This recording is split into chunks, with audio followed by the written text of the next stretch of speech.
రండి ఇన్స్పెక్టర్ గారు. China ఉంగరమా? Government నాకు ఇచ్చే జీతానికి ఉంగరాలు చైన్లు కొనలేనండి. ఇంటికి దోసిపిండి తీసుకెళ్తున్నాను, కవర్ చిరిగిపోయింది. ఒక కర్ర సంచి ఇవ్వండి. ఇదిగో బాబు, సార్కి ఒక కర్ర సంచి ఇవ్వు. Party ready. పార్టీ ఎవరు? తరివి పట్టుకోవడానికి వీల్లేని వయసు వాళ్ళది. చిన్న బ్యాగ్ అయినా 2-3 కాసులు చిన్న బ్యాగ్. నేను చిల్లర దొంగలా కనిపిస్తున్నాను రా. నోరు మీరా.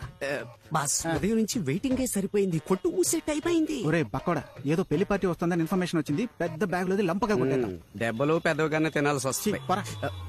బాక్క పీనుక. బాస్ చెప్పినట్టుగానే పెద్ద బ్యాగ్ వస్తుంది. బల్క్ గా కొట్టవచ్చు. బ్యాగ్ నీకంటే వెయిట్ గా ఉన్నట్టుందిరా. దాన్ని కాజేయగలవా? ఆ మొహాన్ని ఎక్కడ చూసినట్టుందిరా. మన లోకల్ పోలీస్ స్టేషన్ ఎస్ఐ పోయిన నెల మన ఇద్దరిని లాకప్ లోకి తోసి ఎడాపెడా కుమ్మి పారేసాడే అతనే. పోలీసు తెలిసి వాడు బ్యాగ్ కాజేసావా? మరి ఊరుకుంటావేంటి? పొండి పొండి. ఏమైంది? అయ్యో, బండిలో పెట్రోల్ పోయించమని డబ్బులు ఇచ్చాను. పెట్రోల్ పోసాగా. మరి బండి ఆగిపోయిందే. నా బండికి పోసాను బాస్. రే, పంచర్ అయిన బండికి పెట్రోల్ పోసి దొంగతనం కోసం వచ్చిన బండిలో పోయకపోతే మనల్ని చూసే వాళ్ళు ఏమనుకుంటారు? లూజు అని అనుకుంటారు. నరాలు లూసు. నువ్వు నన్ను అప్పుడప్పుడు బాస్ అని పిలవడం వల్లే నీ తల తక్కతనాన్ని సహిస్తున్నా. బ్యాగ్ జాగ్రత్త, బ్యాగ్ జాగ్రత్త. అయ్యా, ఎంత కొట్టేశారు? 10 కిలోలు ఉందయ్యా. 10 కేజీలు ఒకటి నోరు పారేసుకుంటున్నా లేదా కళ్ళు పారేసుకుంటున్నా. నోరు మీద. పోలీసు దగ్గరే కొట్టేశారు. మన స్టేషన్ లోని పీసీలు పంపించి ఏరియా మొత్తం వెతకమని చెప్పు. ఆనవాలా వాడి చేతిలో బంగారపు కొట్టు కర్ర సంచి ఉందయ్యా. అదే ఆనవాలు. రేయ్, మనం తప్పించుకోవడానికి ఒకటే దారి ఉంది. వెళ్దాం. ఎందుకు ఆగారు? రేయ్, దోచుకున్న బంగారం లోపలికి ఇసిరేద్దాం. మనం దొరికిపోయినా బ్యాగ్ దొరకదు. ఇసిరేసిన చోట బ్యాగ్ సేఫ్ గా ఉంటుంది. ఉదయాన్నే వచ్చి తీసుకుందాం. ఏమంటావ్? ఆగండి, ఆనవాళ్ళు తెలియడానికి ఏదైనా రాసిపోదామా? బంగారం దోచుకున్నది అభిషేక్ అని కాంపౌండ్ మీద రాసిపోదామా? రాయించుకుని మొహం పాల్గొడతా. తొండ మొహం.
జన్మమే ధన్యమే చిరుచిలుక ఊహించని ఆనందమే నీ వల్లే కలుగునే మొలక నా హృదయం నీ విడిదై పొంగిపోదటే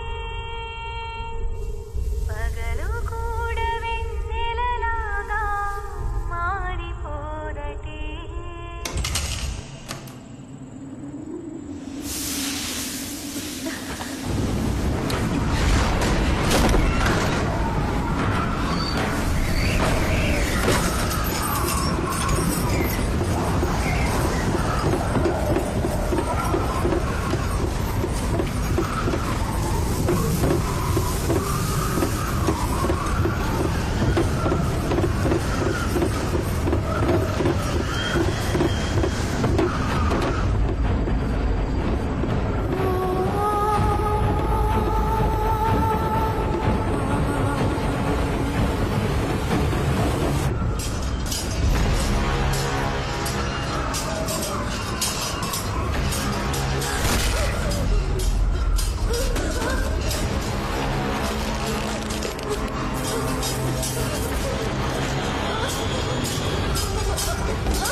జ్యోతి ఏమైందమ్మా అయ్యో జ్యోతి నువ్వెందుకమ్మా ఈ రూమ్ వచ్చావు జాగ్రత్త మేమెవరూ ఈ రూమ్ లోకి రాము నువ్వెందుకమ్మా వచ్చావు దెబ్బేం తగలలేదుగా ఏమైంది జ్యోతి నీకు ఇక్కడేం పని? అమ్మ వాయిస్ విన్నాను. ఏంటి వాగుతున్నావు? ఆగలేదు. ఈ టేప్ రికార్డర్ నుంచి అమ్మ వాయిస్ విసిరి పారేస్తాను అవతలకి. ఇలాంటి పనులు చేయడం వల్లే నువ్వు ఇక్కడ ఉండడం నాకు అస్సలు ఇష్టం లేదు. ఇక్కడి నుంచి పో బయటికి. ఏంట్రా తనే ఏదో చూసి భయపడుతోంది దానికి ఇప్పుడు సపోర్ట్ నువ్వు- చేసి ఎవరు మాట్లాడినా వాళ్ళు కూడా బయటికి వెళ్ళిపోవచ్చు. పో బయటికి, బయటికి పో. రే కాళీ, ముందు రూమ్కి తాళం వేరా.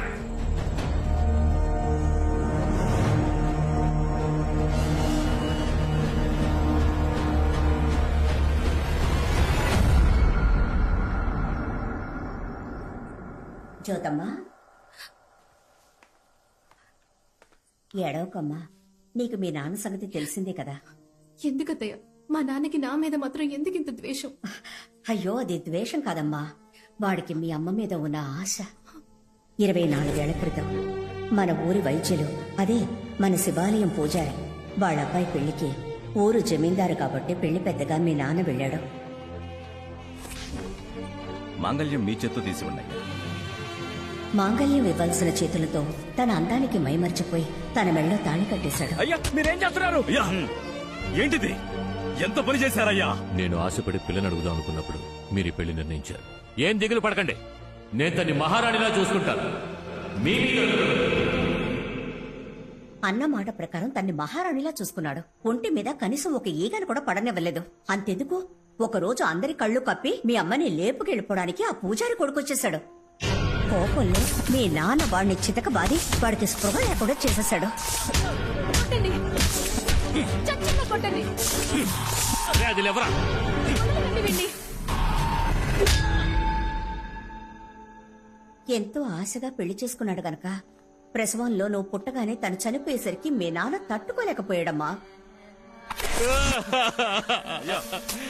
తనతో పాటు నన్ను పూర్తి చేయండి రా. అంతఃపురం వారసురాలు యువరాణి కోసమైనా మీరు ధైర్యంగా ఉండాలి కదా. ఆ పిల్ల గురించి మాట్లాడకండి, దానివల్లే నా ఈశ్వరు నాకు దూరం అయిపోయింది. తన మీద పెంచుకున్న ప్రేమ నీ మీద కోపంగా మారిపోయింది కొద్ది రోజుల్లో మావయ్య గారి మనసు మారిపోతుంది జ్యోతి నువ్వు దిగులు పడకుండా నిద్రపో సరేనా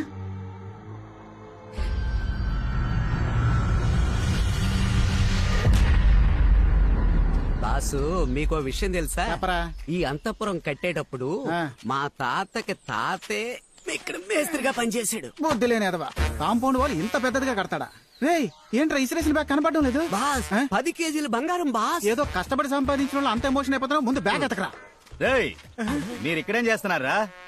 అన్నా నేను ఇక్కడ పెట్టిన బ్యాగ్ కనపడడం లేదన్నా. దాన్ని టిక్ టాక్ సరళకు తీసుకెళ్ళింది. అదెందుకు అడుగుతున్నా? అది ఎత్తుకుపోయిందా? ఓరి దొంగ మహాలారా, ఎవరు లేనప్పుడు అంతపురంలో దొంగతనానికి వచ్చారా? అయితే ఎవరు లేరన్నా? రండ్రా మీ పని చెప్తాను. నీకు కావాలంటే గుండు కొబ్బరి నూనె కొనిస్తాను. నన్ను వదిలేయన్నా. మంత్రం చేస్తా.